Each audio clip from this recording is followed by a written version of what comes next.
제 이야기는 함경북도 청진에서 시작됩니다. 청진항 근처 수남구역, 바닷바람이 매섭게 불어오는 그 작은 동네가 제 고향이었습니다. 어릴 적부터 어머니를 따라 바닷가에 나가 미역을 뜯고 아버지는 탄광에서 일하셨죠. 그 시절 우리 동네는 가난했지만 이웃들끼리 서로 돕고 살았습니다. 김장철이면 골목마다 김치 담그는 냄새가 진동했고 명절이면 떡을 나눠 먹곤 했습니다. 저는 25살에 같은 동네 청년과 결혼했습니다. 남편은 군대를 제대하고 무역회사에서 일했고 저는 청진 피복공장에서 재단사로 일했습니다. 공장에서는 주로 군복이나 작업복을 만들었는데 제 손재주가 좋다고 소문이 나서 동네 사람들이 개인적으로 옷 만들어 달라고 찾아오곤 했습니다. 특히 결혼식 옷을 만들어 달라는 부탁이 많았어요. 북한에서 결혼식은 아주 소박합니다. 여러분도 아시다시피 우리나라는 예전에 호텔이나 예식장에서 성대하게 결혼식을 올리잖아요. 하지만 북에서는 그런 거 없습니다. 대부분 집이나 직장 회관에서 간단히 치릅니다. 신랑 신부 옷도 빌려 입는 게 아니라 직접 만들어 입어야 했어요. 돈이 좀 있는 집은 재단사를 찾아와서 양복이나 치마 저고리를 맞춰 입었고 없는 집은 그냥 평상복을 깨끗이 빨아입고 결혼식을 올렸습니다. 저는 그런 신부들을 위해 치마 저고리를 만들어주는 게 참 좋았습니다. 장마당에서 구한 천으로 밤새워 바느질하면서 이 옷을 입고 이 처녀가 행복하게 살았으면 하고 기도했습니다. 결혼식 날 제가 만든 옷을 입고 수줍게 웃는 신부를 보면 제 마음도 뿌듯했습니다. 비록 화려하지는 않아도 정성을 다해 만든 옷이었으니까요. 우리 딸아이가 태어난 건 2000년대 초반이었습니다. 남편과 저는 이 아이만큼은 잘 키우고 싶었어요. 배급이 끊긴 지 오래였지만 남편은 회사에서 받는 쥐꼬리만한 월급으로 저는 공장 일과 부업으로 번 돈으로 딸아이 밥만큼은 굶기지 않으려 애썼습니다. 장마당에서 옥수수를 사오고 가끔은 두부라도 만들어 먹였습니다. 겨울이면 연탄 구하기가 하늘의 별 따기였지만 그래도 우리 식구는 함께 있으니 행복했습니다. 그때는 몰랐습니다. 이게 얼마나 위태로운 행복인지, 이 일상이 언젠가 산산이 부서질 거라는 걸. 그저 딸아이가 잘 자라서, 좋은 사람 만나서 제가 만들어준 예쁜 결혼식 옷을 입고 행복하게 살기만을 바랐습니다. 하지만 운명은 제 바람과는 전혀 다른 길로 저를 이끌고 있었습니다. 우리 딸이 중학교에 다닐 무렵 청진의 사정은 점점 더 나빠지고 있었습니다. 공장 가동이 자주 멈췄고 배급은 이미 끊긴 지 오래였습니다. 장마당 물가는 하늘 높은 줄 모르고 치솟았어요. 쌀 1kg에 5,000원 하던 게 어느새 10,000원이 넘어갔습니다. 우리나라 IMF 때보다 더 힘들었다고 하더군요. 그래도 저는 부업으로 번 돈으로 딸아이 밥만큼은 굶기지 않으려 애썼습니다. 딸아이에게는 영순이라는 친한 친구가 있었습니다. 영순이는 우리 딸보다 4살 위였는데 착하고 예쁜 처녀였어요. 21살이 되던 해 영순이가 결혼을 하기로 했다며 저를 찾아왔습니다. 이모, 저 결혼식 옷 좀 만들어주세요. 이모가 만들어주신 옷을 입고 시집가고 싶어요. 하는 영순이의 눈빛이 아직도 기억납니다. 얼마나 간절했는지. 저는 장마당에서 천을 구해다가 정성껏 치마 저고리를 만들어줬습니다. 분홍빛 저고리의 남색 치마, 영순이한테 잘 어울릴 거라 생각하며 밤을 새워 바느질했습니다. 그런데 옷을 거의 다 완성해갈 무렵 영순이네 집에서 급한 연락이 왔습니다. 영순이가 쓰러졌다는 겁니다. 달려가 보니 영순이는 방바닥에 누워 의식이 희미했습니다. 어머니가 울면서 말씀하셨어요. 며칠째 제대로 못 먹었는데 오늘 아침에 일어나다 그만. 저희가 황급히 영순이를 병원에 데려갔지만 의사 선생님은 고개를 저으며 말했습니다. 영양실조입니다. 약도 없고 링거도 없어요. 집에서 미음이라도 끓여 먹이세요. 병원에 약이 없다니 6.25 때도 이렇지는 않았을 거라고 사람들이 수군거렸습니다. 그날 밤 저는 거의 다 완성한 결혼식 옷을 보며 울었습니다. 이 예쁜 옷을 입고 뭐합니까? 옷을 입을 몸이 성한지나 모르는데 결혼을 해도 아이를 낳을 수 있을지, 아이를 낳아도 키울 수 있을지도 모르는데 저는 그때 처음으로 깨달았습니다. 제가 지금까지 자랑스럽게 만들어온 결혼식 옷들이 사실은 아무 의미도 없다는 걸.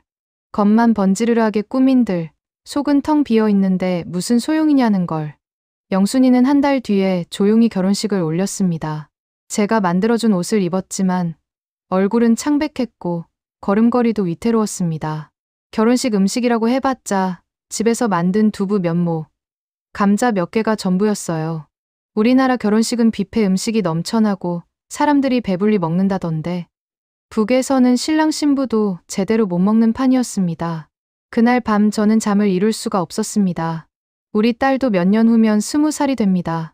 이 아이가 여기서 결혼을 한다면? 영순이처럼 영양실조에 걸려 쓰러진다면? 아니, 그 전에 제대로 먹지도 못하고 자라서 시집도 못 가면 어쩌나. 생각만 해도 가슴이 무너져 내렸습니다. 저는 남편에게 조심스럽게 물었습니다. 여보, 우리 딸, 이곳에서 키워도 될까요? 남편은 한참을 말이 없더니 한숨만 내쉬었습니다. 그 한숨 소리에 모든 답이 들어 있었습니다. 아니라고, 이곳에서는 안 된다고. 영순이 일이 있은 후 1년쯤 지났을 때였습니다. 피복 공장은 아예 문을 닫다시피 했습니다. 전기도 들어오지 않고 천도 들어오지 않으니 일할 게 없었어요. 그래도 출근은 해야 했습니다. 안 나가면 반동분자로 찍히니까요. 하루 종일 공장 마당에서 풀이나 뜯고 청소나 하다가 집에 돌아왔습니다. 물론 월급은 없었습니다. 저희 집은 장마당에서 옷 수선해주는 걸로 근근히 살았습니다. 하지만 옷 수선 맡기는 사람도 점점 줄어들었어요. 다들 먹고 사는 게 힘드니까 옷이 찢어져도 그냥 꿰매 입지 돈 주고 고칠 형편이 안 됐던 겁니다. 남편도 회사에서 월급은커녕 배급도 못 받고 그저 출근만 했습니다. 우리 식구는 하루 한 끼 먹기도 힘들어졌습니다. 제일 걱정된 건 딸아이였습니다. 15살, 한창 자랄 나이인데 제대로 먹지를 못하니 얼굴이 누렇게 뜨고 살이 빠졌어요. 옥수수죽이라도 끓여 먹이려 했지만 옥수수 1kg 값이 15,000원까지 올랐습니다. 여름에는 풀뿌리라도 캐서 죽을 끓였습니다. 겨울에는 손발이 얼어 터지는데 연탄 구할 돈이 없어서 산에 올라가 나무를 주워다 떼야 했습니다. 그런데 그 와중에도 간부들은 잘 먹고 잘 살았습니다. 어느 날 저는 한 간부 딸의 결혼식에 옷을 만들어 달라는 부탁을 받았습니다. 돈이 필요했던 저는 그 일을 맡았는데 결혼식 날 본 광경은 충격이었습니다. 신랑 신부가 입은 옷은 중국에서 들여온 고급 양복과 드레스였고 상에는 고기, 생선, 과일이 가득 차려져 있었어요. 하객들도 배불리 먹고 즐거워했습니다. 저는 그 모습을 보면서 속이 끓어올랐습니다. 우리 동네 영순이는 영양실조로 쓰러져서 초라하게 결혼식을 올렸는데 이 사람들은 이렇게 호화롭게 결혼식을 하다니 똑같은 하늘 아래 사는데 왜 이렇게 다른 겁니까? 나라에서는 결혼식을 검소하게 하라고 하면서 왜 간부들은 이렇게 하는 겁니까? 그날 저는 집에 돌아와서 한참을 울었습니다. 그 무렵 우리 딸이 감기에 걸렸습니다. 병원에 가봤자 약이 없다는 걸 아는 터라 저는 장마당을 돌아다니며 약을 구하려 했습니다. 하지만 약값은 터무니없이 비쌌어요. 감기약 한 알에 500원, 6알이면 3,000원이었습니다. 우리가 하루 벌어서 먹고 사는 돈이 그 정도였습니다. 그래도 저는 약을 샀습니다. 내 딸이 아픈데 어떡하겠습니까? 약을 먹은 딸이 좀 나아지긴 했지만 제 마음은 편치 않았습니다. 이 아이가 앞으로 몇 년 후면 20살이 됩니다. 그때 이 아이는 어떻게 될까요? 영순이처럼 영양실조에 걸려 결혼도 제대로 못하고 아이도 낳지 못하고 그렇게 늙어갈까요? 아니면 간부 집안에 시집을 가야 할까요? 하지만 우리 같은 평민 집안 딸이 간부 집안에 시집갈 수나 있겠습니까? 어느 날 밤 남편과 저는 딸이 잠든 후 조용히 이야기를 나눴습니다. 여보, 우리 이대로는 안 되겠소. 남편이 먼저 말을 꺼냈습니다. 저도 같은 생각이었습니다. 이곳에서는 우리 딸이 사람답게 살 수 없습니다. 결혼도, 아이도, 미래도 없는 이곳에서 이 아이를 어떻게 키울 수 있겠습니까? 그날 밤 저희 부부는 무거운 결단을 내리기 시작했습니다. 우리 딸이 고등학교를 졸업하던 해였습니다. 2010년대 초반이었죠. 딸아이는 공부를 곧잘 했고 대학에 가고 싶어 했습니다. 저희 부부도 이 아이만큼은 대학을 보내고 싶었어요. 하지만 현실은 냉혹했습니다. 우리 집안은 성분이 좋지 않았거든요. 아버지가 탄광 노동자였고 저는 평범한 재단사였습니다. 간부도 아니고 당원도 아니었습니다. 대학 입학 결과가 나왔을 때 딸아이는 떨어졌습니다.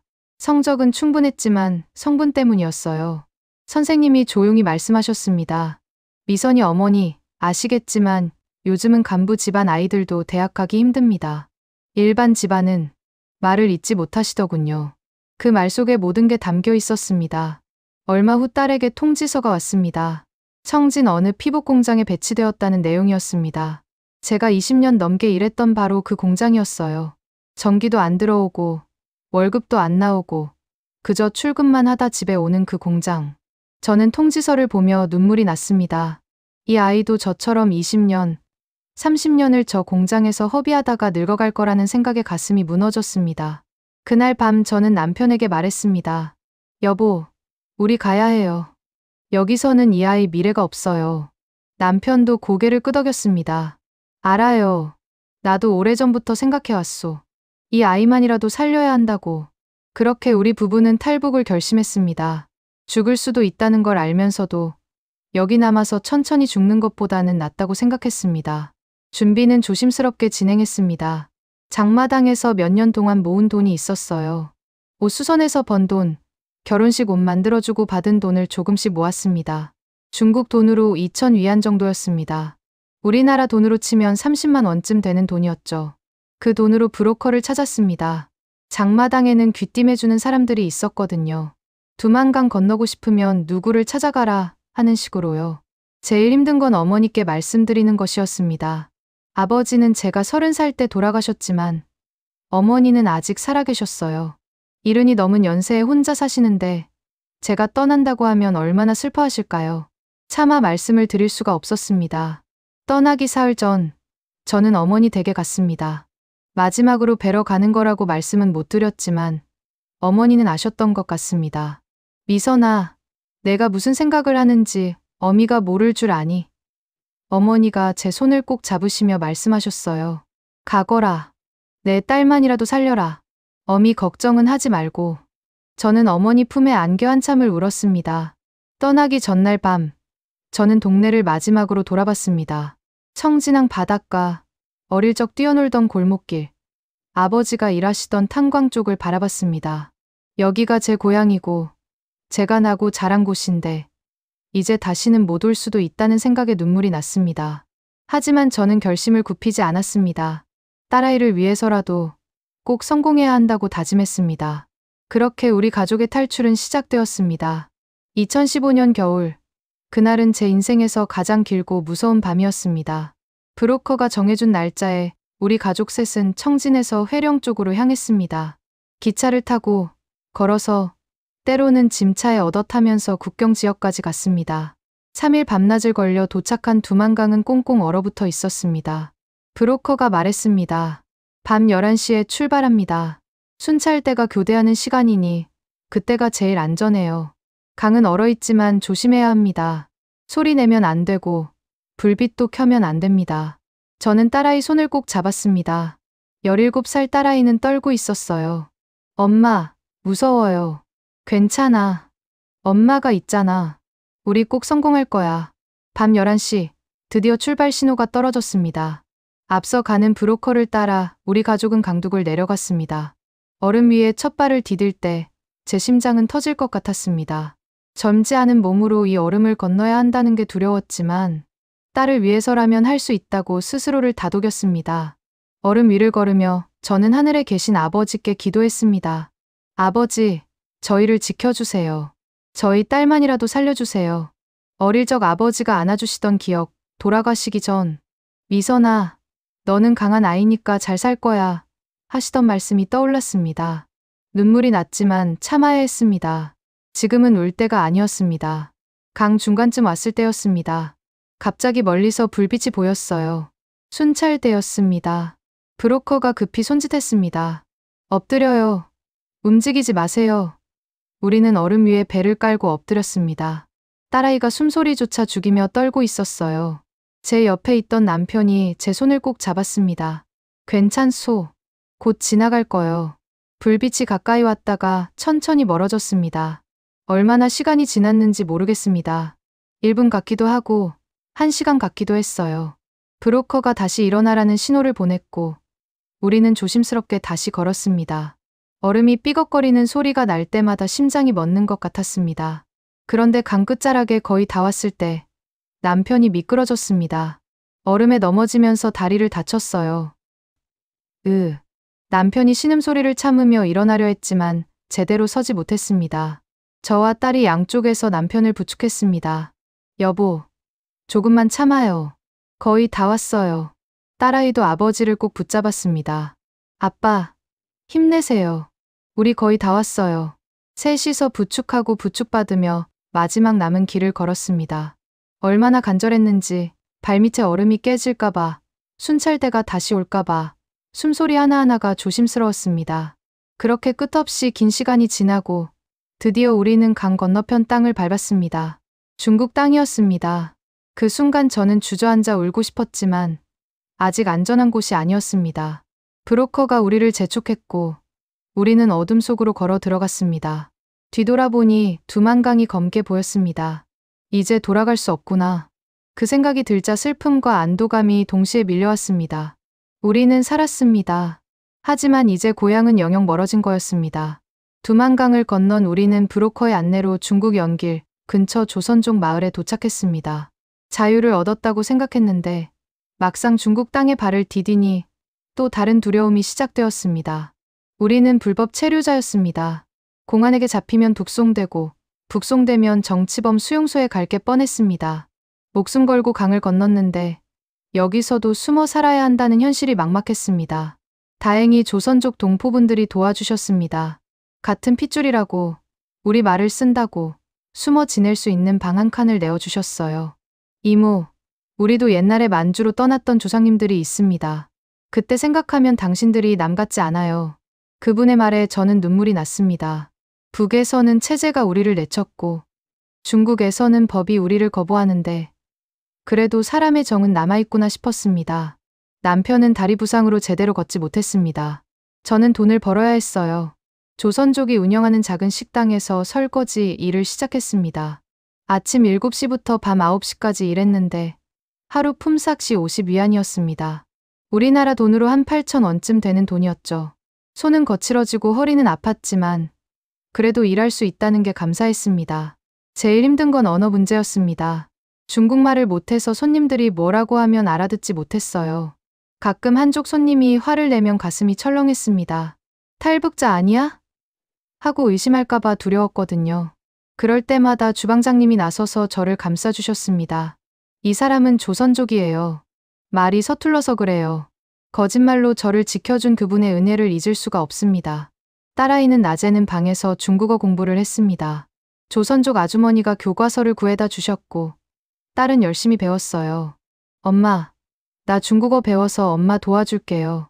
우리 한국 가면 영어도 배울 거예요. 딸의 눈빛에는 희망이 있었습니다. 북에서는 죽어가던 아이가 여기 와서는 살아있었습니다. 비록 숨어 지내지만 그래도 미래를 꿈꿀 수 있다는 게 달랐습니다.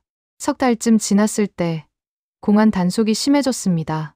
마을에 공안이 들이닥쳐서 신분증을 검사한다는 소문이 돌았어요. 우리는 급히 다른 집으로 숨어야 했습니다. 밤중에 이 집 저 집 옮겨 다니며 숨어 지내는 날들이 계속되었습니다.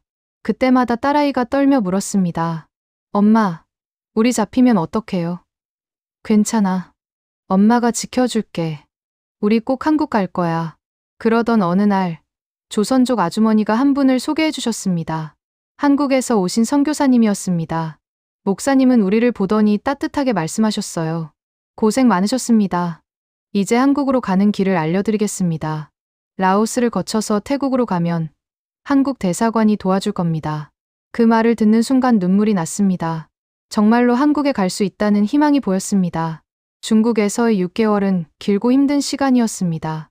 매일 불안했고 언제 잡힐지 몰라 두려웠습니다. 하지만 그 시간 동안 딸은 자랐고 저는 강해졌습니다. 그리고 무엇보다 우리를 도와준 사람들의 선함을 잊지 못합니다. 조선족 동포들, 식당 주방장님, 선교사님. 그분들이 아니었다면 우리는 버티지 못했을 겁니다. 중국에서 6개월을 보낸 후 선교사님의 도움으로 우리는 한국행 길에 올랐습니다.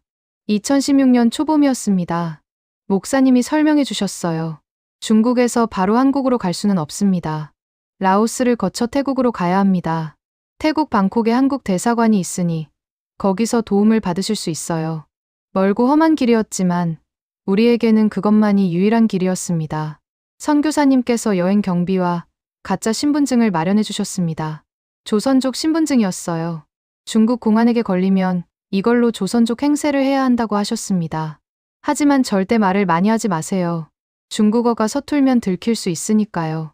저는 신분증을 받아들고 떨렸습니다. 이 작은 종이 한 장에 우리 목숨이 달려 있었습니다. 우리는 먼저 기차를 타고 중국 남쪽으로 내려갔습니다. 며칠 동안 기차를 갈아타고 버스를 타고 그렇게 남쪽으로 갔습니다. 차 안에서 잘 때도 불안했어요. 언제 검문이 나올지, 언제 신분증을 보여달라고 할지 알 수 없었거든요. 남편은 아직 다리가 완전히 낫지 않아서 걸음이 불편했고, 저는 계속되는 여행에 지쳐갔습니다. 하지만 딸아이가 옆에서 힘을 주었습니다. 엄마, 조금만 더 가면 돼요. 우리 한국 가는 거잖아요. 라오스 국경에 거의 다 왔을 때였습니다. 버스가 검문소에 섰고 공안이 올라왔습니다. 신분증 검사합니다. 제 심장이 멎는 것 같았습니다. 다른 사람들이 신분증을 내밀 때 저도 떨리는 손으로 가짜 신분증을 내밀었습니다. 공안이 신분증을 보더니 저를 쳐다봤어요. 어디 가십니까? 친척 보러 갑니다. 저는 중국어로 짧게 대답했습니다. 목사님께 배운 대로 최대한 짧게 말했습니다. 공안이 한참을 저를 보더니 신분증을 돌려줬습니다. 가세요. 그 말을 듣는 순간 제 온몸에서 힘이 빠졌습니다. 버스가 다시 출발하고 나서야 저는 숨을 제대로 쉴 수 있었어요. 옆에 있던 딸아이가 제 손을 꼭 잡았습니다. 남편도 조용히 고개를 끄덕였습니다. 우리는 또 한 고비를 넘긴 겁니다. 라오스를 거쳐 태국에 도착하기까지 보름이 걸렸습니다. 그 보름 동안 우리는 싸구려 여관에서 자고 길거리 음식으로 끼니를 때우며 방콕으로 향했습니다. 돈이 떨어져 갈 때쯤 드디어 방콕에 도착했습니다. 선교사님께 받은 쪽지에 적힌 주소를 찾아 택시를 탔습니다. 대한민국 대사관으로 가주세요. 운전사가 고개를 끄덕였습니다. 대사관 앞에 도착했을 때 저는 그 건물을 보며 울었습니다. 태극기가 바람에 펄럭이고 있었어요. 우리나라 국기였습니다. 청진을 떠난 지 7개월 만에, 두만강을 건넌 지 반년 만에 우리는 드디어 한국 땅 같은 곳에 온 겁니다. 대사관 직원분이 나오셔서 우리를 맞아주셨습니다. 탈북하셨나요? 네, 북에서 왔습니다. 제가 대답하자 직원분이 따뜻하게 미소 지으셨어요. 이제 안전합니다. 대한민국 국민이 되실 수 있습니다. 그 말을 듣는 순간 저는 주저앉아 울었습니다. 딸아이도 남편도 함께 울었습니다. 우리는 마침내 해냈습니다. 우리는 살아남았고 이제 한국으로 갈 수 있었습니다. 2016년 봄, 우리 가족은 드디어 한국 땅을 밟았습니다. 인천공항에 내렸을 때 저는 꿈을 꾸는 것 같았어요. 깨끗한 공항, 환하게 웃는 사람들, 넘쳐나는 물건들. 이곳이 정말 우리가 가고 싶어 하던 대한민국이구나 싶었습니다. 우리는 먼저 하나원이라는 곳에 들어가서 석 달 동안 교육을 받았습니다. 한국 사회에 적응하는 법, 일자리 찾는 법, 은행 쓰는 법 같은 걸 배웠어요. 하나원에 있을 때 가장 놀랐던 건 텔레비전에서 본 결혼식 장면이었습니다. 예식장이라는 화려한 건물에서 신부가 하얀 웨딩드레스를 입고 신랑이 멋진 양복을 입고 입장하는 모습을 봤어요. 하객들도 수십 명, 수백 명이 모여서 축하해주고 식사는 뷔페로 차려져서 사람들이 배불리 먹는 거였습니다. 저는 그 장면을 보며 울었습니다. 북에서 제가 만들어줬던 결혼식 옷들이 떠올랐거든요. 장마당에서 구한 천으로 밤새워 만든 치마 저고리, 그걸 입고 집 마당에서 조촐하게 결혼식 올리던 신부들, 음식이라고는 두부 면모, 감자 몇 개가 전부였던 결혼식. 여기서는 이렇게 화려하고 자유롭게 결혼을 하는데 북에서는 제대로 먹지도 못하고 입을 옷도 없어서 결혼도 못하는 사람들이 얼마나 많은지 그 생각에 가슴이 아팠습니다. 하나원을 나온 후 우리 가족은 서울에 정착했습니다. 정부에서 작은 집을 지원해줬고 정착금도 받았어요. 딸아이는 검정고시를 거쳐서 대학에 입학했습니다. 제가 평생 바라던 일이었어요. 북에서는 성분 때문에 대학을 못 갔는데 여기서는 실력만 있으면 갈 수 있었습니다. 딸이 대학 합격증을 받아 들고 왔을 때 저는 남편과 함께 기쁨의 눈물을 흘렸습니다. 저는 제 기술을 살려 동네에 작은 의류 수선집을 열었습니다. 북에서 20년 넘게 쌓은 재단사 솜씨가 여기서도 통했어요. 처음에는 손님이 별로 없었지만 제가 정성껏 옷을 고쳐드리니 입소문이 났습니다. 북에서 오신 분인데 손재주가 정말 좋아요. 단골 손님들이 생기고 이제는 한 달 수입이 200만 원 정도 됩니다. 여기서는 제 솜씨로 먹고 살 수 있습니다. 그게 얼마나 감사한지 모릅니다. 딸아이는 대학에서 친구들도 사귀고 한국 생활에 잘 적응했습니다. 가끔 딸이 친구들 만나러 나갈 때 보면 얼굴에 웃음이 가득해요. 북에서는 볼 수 없었던 밝은 표정입니다. 이 아이가 이렇게 웃을 수 있게 해준 이 나라가 고맙습니다. 25살이 된 딸이 얼마 전에 말했어요. 엄마, 나도 나중에 예쁘게 결혼하고 싶어요. 웨딩드레스 입고 예식장에서요. 저는 딸을 안아주며 말했습니다. 그럼 엄마가 너한테 제일 예쁜 드레스 만들어줄게. 하지만 행복한 만큼 그리움도 큽니다. 북에 두고 온 어머니가 보고 싶습니다. 연락할 방법도 없고 살아계신지도 모릅니다. 가끔 밤에 어머니 꿈을 꿔요. 미선아, 잘 살고 있니? 하고 물어보시는 어머니. 꿈에서 깨면 눈물이 납니다. 어머니께 우리가 잘 살고 있다고 걱정하지 말라고 말씀드리고 싶은데 그럴 수가 없습니다. 저는 통일이 되기를 간절히 바랍니다. 통일이 되면 고향에 가서 어머니를 찾을 수 있을 테니까요. 통일이 되면 우리 딸의 결혼식에 할머니를 모실 수 있을 테니까요. 청진 바닷가에서 어머니와 함께 미역을 뜯던 그 시절로 돌아갈 수는 없겠지만 적어도 어머니를 만날 수는 있지 않을까요? 우리 세대에는 통일을 봤으면 좋겠습니다. 지금 이 순간도 북에는 제가 겪었던 것과 똑같은 고통을 겪는 사람들이 있습니다. 결혼도 제대로 못하고 자식들 미래도 없고 하루하루 살아가기도 버거운 사람들. 그분들이 하루빨리 자유를 얻기를 바랍니다. 그리고 언젠가 남과 북이 하나가 되어 누구나 사람답게 살 수 있는 날이 오기를 기도합니다. 저처럼 목숨 걸고 강을 건너지 않아도 자유롭게 오갈 수 있는 그날을 꿈꿉니다. 감사합니다. 구독과 좋아요 꼭 부탁드립니다.